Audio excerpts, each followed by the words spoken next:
Hello' everyone. আজি প্ৰথমতে মই তোমালোকৰ দশম শ্ৰেণীৰ বৰগীত নামৰ কবিতাটোৰ কবি পৰিচয় অকণমান দাঙি ধৰিব বিচাৰিছোঁ।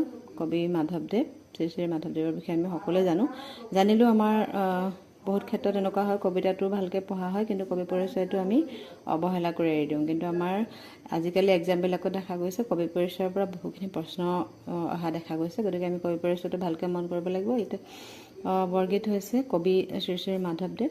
তেওঁৰ জন্ম হৈছিল লখিমপুৰ জিলাৰ নাৰায়ণপুৰত লেটেকুপুখুৰীত 1489 চনত। আমি সকলোৱে জানো মাতৃ মনোৰমা, পিতৃ গোবিন্দগুৰি ভূঞা।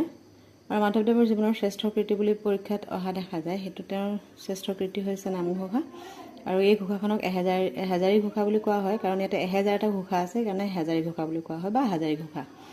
আৰু তেওঁৰ ৰচনাৱলীসমূহ কেইটামান ভাগত বিভক্ত: আখ্যানমূলক, তত্ত্বমূলক, নাটক বা নাট আৰু ঝুমুৰা।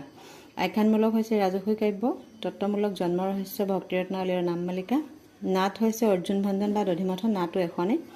ঝুমুৰাবোৰ হৈছে চুৰধৰা, প্ৰেমপৰাগস্যা, ভূমি লেটুৱা, ভোজন বিহাৰ। তেওঁ ধৰ্ম প্ৰচাৰ কৰিছিল বাৰাদি, গণকুচি, সুন্দৰী দিয়া আৰু ভেলাডংগাত।